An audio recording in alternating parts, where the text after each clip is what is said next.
So എല്ലാവർക്കും ഡിബ്രോസിന്റെ വീഡിയോയിലേക്ക് സ്വാഗതം. നമ്മളിന്ന് റിയാക്ട് ചെയ്യാൻ പോണ നമ്മളെ സുരേഷ് ഗോപി നായകനെത്തുന്ന ഏറ്റവും പുതിയ ചിത്രം Janaki versus state of Kerala, അങ്ങനെ എന്താണെന്ന് തോന്നുന്നു. ഒരു കോർട്ട് ഡ്രാമയാണ്. അതായത് ഏതോ ഒരു കേസിന് വേണ്ടി ഫൈറ്റ് ചെയ്യുന്ന ഒരാളായിട്ടാണ് നമ്മൾ സുരേഷ് ഗോപി ഒരു മൂവിയിൽ എത്തുന്നത്. സോ എന്തായാലും നമുക്ക് ഫസ്റ്റ്ലി ഇതിൻ്റെ ഒഫീഷ്യൽ ട്രെയിലർ പുറത്തു വന്നിട്ടുണ്ട്. ഫസ്റ്റ്ലി നമുക്ക് അതൊന്ന് റിയാക്ട് ചെയ്യാം. കാരണം നമ്മൾ ഏകദേശം ടീസർ കണ്ടപ്പോൾ നമുക്ക് പടത്തെ പറ്റി ഏകദേശം ഒരു ഉള്ളടക്കം കിട്ടിയതാണ്. പക്ഷേ നമുക്ക് ട്രെയിലറോടെ ഒന്ന് കണ്ടു നോക്കാം. പക്ഷേ ഇതിലും നമ്മളത്രയും ആ ഒരു എക്സ്പ്ലനേഷനൊന്നും ട്രെയിലറിലും ടീസറിൽ നിന്ന് പ്രതീക്ഷിക്കുന്നില്ല.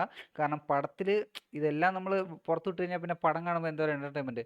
പടത്തിൽ ആ ഒരു എല്ലാം ഹൈഡാക്കി വെച്ചിട്ട് പടത്തിൽ റിവീൽ ചെയ്താൽ മതി. സോ എന്നാലും അവർ ട്രെയിലറിൽ ടീസറിൽ ഏകദേശം എനിക്ക് തോന്നുന്നു ഒരു സ്റ്റോറി ലൈൻ നമുക്ക് മനസ്സിലാവുന്ന രീതിയിൽ റിവീൽ ചെയ്തെന്ന് തോന്നുന്നു. അന്ന് എന്തൊക്കെ എനിക്ക് മനസ്സിലായി. ഇപ്പോൾ നമുക്ക് ട്രെയിലർ നോക്കിയിട്ടൊന്ന് കൺഫേം ചെയ്യാം. സോ എന്നാലും ഫസ്റ്റ്ലി നമുക്കൊന്ന് റിയാക്ട് ചെയ്യാം. Cosmic entertainments. ഓക്കെ.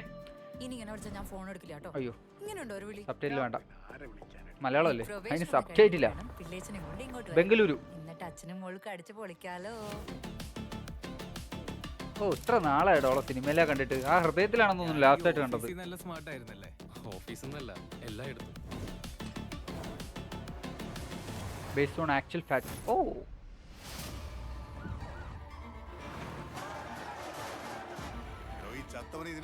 കണ്ടിട്ടുണ്ടോ? ഞാൻ തമ്പാനൂർ എസ് ഐ കനകരാജ്. നിങ്ങൾ ഈ പയ്യന്റെ ആരാ? എന്നാ പറ്റിയേ? തുറന്ന് സമ്മതിക്കുന്നല്ലേ നിങ്ങൾക്ക് നല്ലത്. എനിക്കൊന്നും മറക്കാനുമില്ല, പേടിക്കാനുമില്ല. Sorry to interrupt.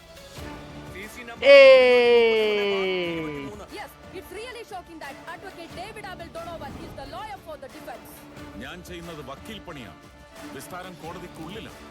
Sir, Kerala police മുഴുവൻ ഭൂതക്കണ്ണാടി വെച്ച് നോക്കിയിട്ടും ഇതിന്നൊന്നും കിട്ടിയിട്ടില്ല. പുള്ളിക്കാരൻ്റെ ഡയലോഗ് ഡെലിവറി, പ്രത്യേകിച്ച് പണ്ടത്തെ കോഡ്രാമയിലെ ഡയലോഗ് ഡെലിവറി അതിൽ കാണാൻ പറ്റുമെന്നാണ് എനിക്കൊരു എക്സ്പെക്ടേഷൻ ഉണ്ട്. ഇനി ആകാംക്ഷയായിട്ട് വെയിറ്റ് ചെയ്തിരിക്കുകയാണ് കാണാൻ പറ്റുമോ. സംസ്ഥാനത്തിന്റെ കാര്യങ്ങൾ തീരുമാനിക്കുന്നത് കേന്ദ്രവും അടുത്ത സാറന്മാരുമല്ല, ഞങ്ങളാ. കോടതി, പോലീസ്, നിയമവ്യവസ്ഥ എല്ലാ സിസ്റ്റങ്ങളെയും തകർക്കാനുള്ള ശ്രമങ്ങളാണ് ഇവിടെ നടക്കുന്നത്.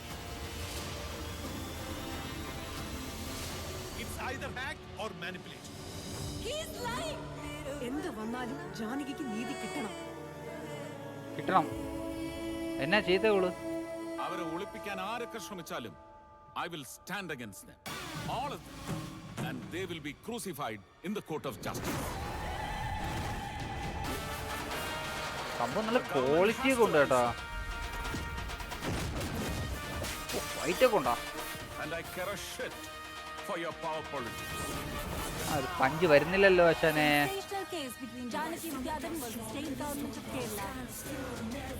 A writ petition against the chief minister, against the state, against the entire system.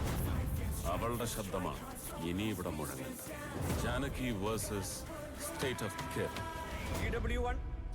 Narayanan. Janaki Vidyadharan. അയ്യോ, പരസ്യം വന്നേ. പരസ്യം വേണ്ട അച്ഛനെ. സോ എന്തായാലും എന്താണ് പ്രശ്നമെന്ന് എനിക്ക് മനസ്സിലായിട്ടില്ല. എന്തെങ്കിലും ഇനി വല്ല മരണമാണോ എന്താണ് സംഭവം എന്നറിയില്ല. അതിനെപ്പറ്റി ഒരു തരത്തിലുള്ള ഇൻഫർമേഷൻസും ഇതിനകത്ത് നിന്ന് ഈ ഒരു ട്രെയിലറിനകത്ത് നമുക്ക് കിട്ടിയിട്ടില്ല.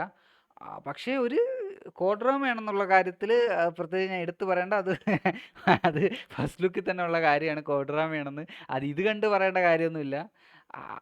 കോഡ്രാമ പിന്നെ എസ്പെഷ്യലി പുള്ളിക്കാരൻ്റെ ഡയലോഗ് ഡെലിവറി ഞാൻ ഒരുപാട് പ്രതീക്ഷിച്ചിരുന്നു. അത് പക്ഷേ നമുക്ക് ട്രെയിലർ കണ്ട് എന്ത് പറയാനാണ്. പക്ഷേ ട്രെയിലറിനകത്തൊരു ഡയലോഗ് അവർ ഇട്ടിട്ടുണ്ട്. പക്ഷെ അതൊരു പഞ്ചില്ല കേട്ടോ. ഞാൻ കുറച്ചുകൂടെ പഞ്ച് പ്രതീക്ഷിച്ച ഒരു സിനിമയിലുണ്ടെങ്കിൽ ഓക്കെ. പക്ഷെ ട്രെയിലറിൽ ഒരു രണ്ട് നമുക്ക് സിനിമ കാണാൻ ഒരാഗ്രഹം വരണ്ടേ നമുക്ക്. ഇപ്പം സുരേഷ് ഗോപി ഇച്ചിരിയും പ്രായമൊക്കെ ആയി. ഇപ്പോഴും ആ ഒരു ഓറ പുള്ളിക്കാരൻ്റെ കയ്യിൽ ഉണ്ടോ ഇല്ലെന്ന് അറിയാൻ വേണ്ടിയുള്ള ഒരു ആകാംക്ഷ ഉണ്ടായിരുന്നു. പക്ഷേ അതിനെ ട്രെയിലറിൽ എക്സ്പെക്ട് ചെയ്തു.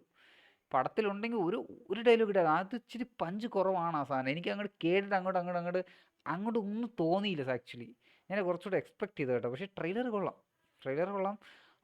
ഇതെന്ന് നാളെയല്ലേ? നാളെ എന്തോ നാളെയാണോ എന്നാണെന്തോ റിലീസ് ഡേറ്റ് ഞാൻ കണ്ടില്ല. സോ എന്തായാലും ആക്ച്വലി എനിക്ക് കുറച്ച് ഇഷ്ടപ്പെട്ടു. സംഭവം കൊള്ളാം, തരക്കേടില്ല. പടം ഇറങ്ങട്ടെ. അല്ല ഞാൻ ഇപ്പോഴും ഇതിൻ്റെ റിവ്യൂ പറയണത് എന്തോന്നിത്. പടം ഇറങ്ങട്ടെ. പടം ഇറങ്ങിയിട്ട് നമുക്ക് ഇതിൻ്റെ റിവ്യൂ ഒന്ന് നോക്കാം. സോ എന്തായാലും പറ്റുവാണെങ്കിൽ ഈ ഒരു സിനിമേൻ്റെ റിവ്യൂ ഞാൻ ചെയ്യണമെന്ന് നിങ്ങൾക്ക് ഇൻട്രസ്റ്റ് ഉണ്ടെങ്കിൽ തീർച്ചയായിട്ടും എന്തായാലും കമൻറ്റ് ചെയ്യണേ. എന്നാൽ ഞാനൊരു പടം പോയി കണ്ടിട്ടൊന്ന് റിവ്യൂ ചെയ്യാം. എനിക്ക് റിവ്യൂ ചെയ്യാനൊന്നും അങ്ങനെ അറിയില്ല. പക്ഷേ എൻ്റെ ഒരു പേഴ്സണൽ ഒപ്പീനിയൻ, അതായത് പേഴ്സണൽ ഒപ്പീനിയൻ മാത്രമല്ല കേട്ടോ, ഞാൻ സിനിമ ഇപ്പോൾ അതിലെന്തൊക്കെയാണ് അതിൻ്റെ പോസിറ്റീവ് നെഗറ്റീവ് അതൊക്കെ വേണമെങ്കിൽ ഞാൻ പണ്ട് എനിക്ക് ചെയ്യണം എന്ന് അങ്ങനെ ആഗ്രഹം ഉണ്ടായിരുന്നു. ഈ ഒരു സിനിമ പോയി കണ്ടിട്ട് നമ്മൾ സിനിമാറ്റോഗ്രാഫി, മ്യൂസിക്, ഡയറക്ഷൻ, ആക്ടിങ് ഇങ്ങനെ ഓരോ പോസിറ്റീവും നെഗറ്റീവും പറയണമെന്നുള്ളൊരു ആഗ്രഹം ഉണ്ടായിരുന്നു. പിന്നെ ഇപ്പം മോസ്റ്റ്ലി പേഴ്സണൽ ഒപ്പീനിയൻ പറയാനാണ് എളുപ്പം.